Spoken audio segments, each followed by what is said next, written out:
시청자 여러분 안녕하십니까? VOA 뉴스투데이 시작합니다. 미국의 한반도 전문가들은 미북 관계 등 2021년 한반도 정세를 상징하는 키워드로 신종 코로나 바이러스 봉쇄와 고립, 통제, 정체, 과거 회귀 등을 꼽았습니다. 특히 북한 지도부가 코로나 바이러스 등을 이유로 국경을 봉쇄하고 대화를 거부한 채 스스로 고립과 통제를 강화한 데 대한 비판이 많았습니다.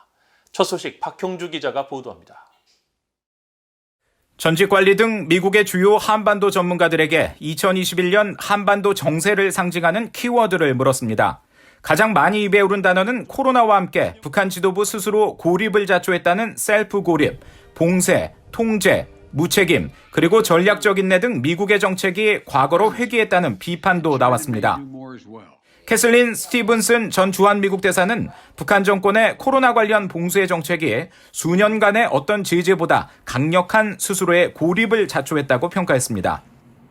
수김 전 중앙정보국 CIA 분석관도 북한이 전면적으로 폐쇄되고 정체된 상태에서 유일하게 진전을 이룬 것은 핵무기 프로그램이라고 꼬집었습니다. 로버트 매닝 전 국무부 정책자문관은 올해 북한 정권이 외부적으로는 국경을 폐쇄하고 내부적으로는 사회적 통제와 억압을 강화했다고 비판했습니다. 데이비드 맥스웰 민주주의 수호재단 선임연구원도 김정은이 계속 국제사회의 책임있는 구성원으로 행동하지 않았고 북한 주민의 안위보다 핵과 미사일 프로그램을 우선시했으며 미한 동맹의 분열을 모색했다고 지적했습니다. 브루킹스 연구소의 앤드류어 한국 석자 역시 김정은 정권이 권위주의 통제를 강화하고 시장을 단속하는 등 북한 사회를 정체시켰다고 비판했고 그레그 스칼라튜 북한인권위원회 사무총장도 김정은이 외부 정보 유입을 통제하며 코로나를 정치 무기화했다고 지적했습니다. 그런가 하면 미국의 대북 정책을 비판하고 과거 회귀나 현상 유지 문제를 지적하는 목소리도 이어졌습니다.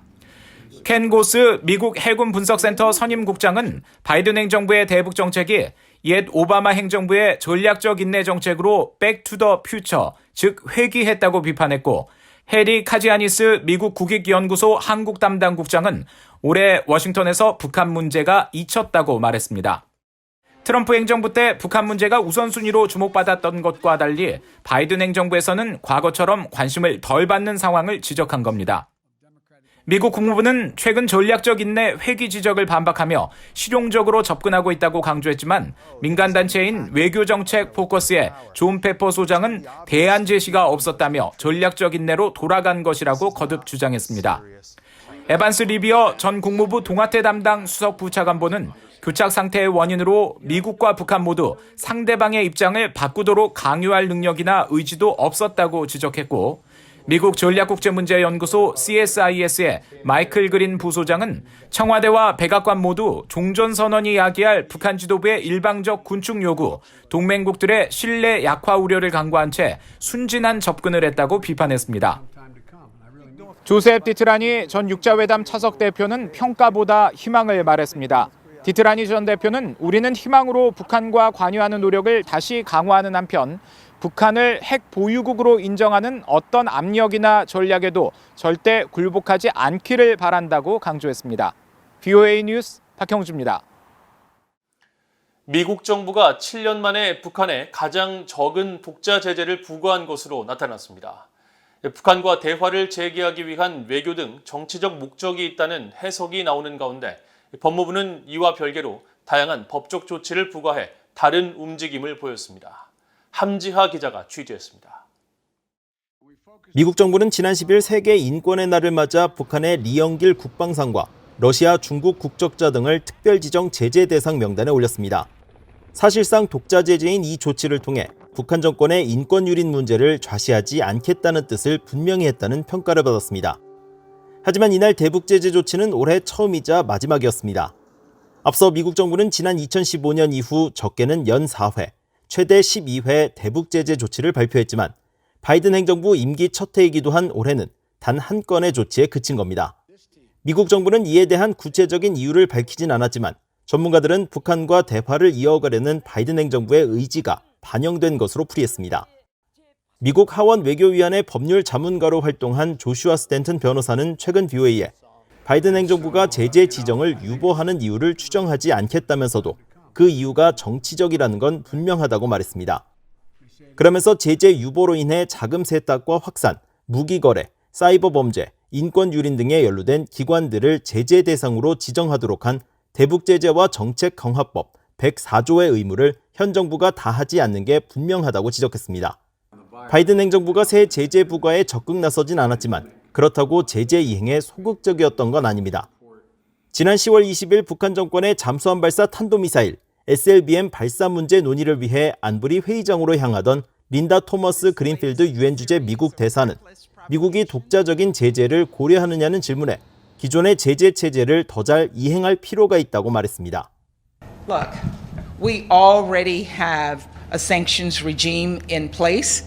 We just need to be more serious about the implementation of that regime.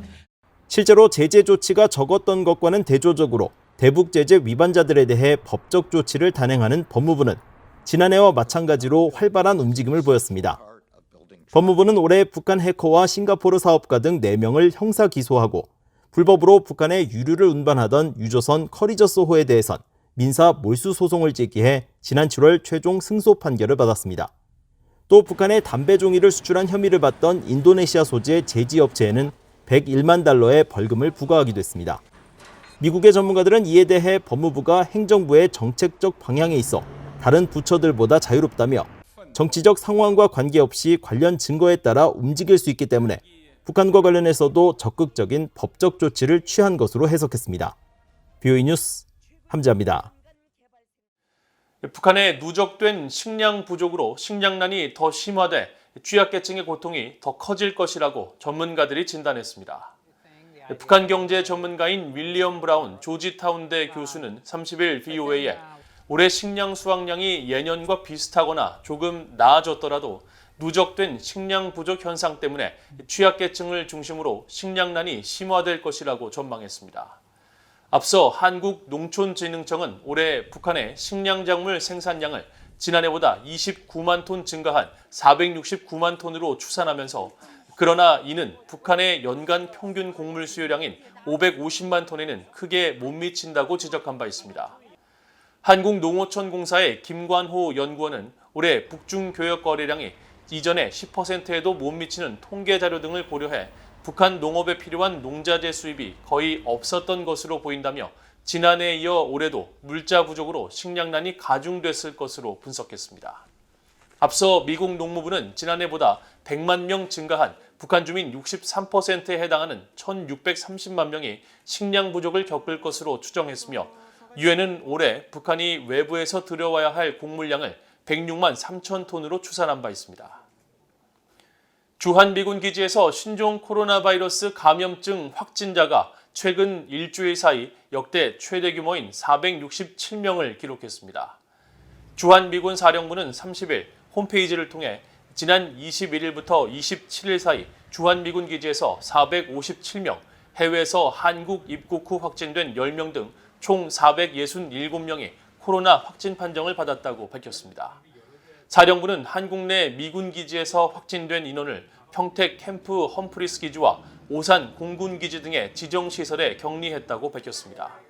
최근 확진자 급증은 코로나 오미크론 변이 바이러스 영향으로 보이지만 주한미군 사령부는 정책상 백신 접종 여부와 변이, 신원, 특정 병역 등 구체적인 세부 사항 등은 밝히지 않았습니다. 그러면서 주한미군은 어떤 위협이나 적들로부터도 한국을 보호하기 위해 강력한 연합 방위 태세를 유지하는 한편 병력 보호를 위한 신중한 예방 조치를 유지하고 있다고 강조했습니다. 한국통일부가 제작한 2022년도 달력에 북한 김일성과 김정일 부자 생일 등이 붉은색으로 표기돼 논란이 일고 있습니다. 한국 제1야당인 국민의힘 중앙선대위의 황교안 대변인은 30일 논평을 통해 통일부가 현실을 외면한 채 북한 정권에 일방적인 구애를 하고 있다며 해당 달력의 전량 회수와 관련자 문책, 통일부 장관의 사과를 촉구했습니다. 통일부가 배포 제작한 내년 달력에는 북한 조선인민군 창건일과 김일성, 김정일 부자 생일이 붉은색으로 표기돼 있고 개성공단 전면 중단 발표, 북한 핵무기 보유 선언 등은 검은색으로 적혀 있습니다.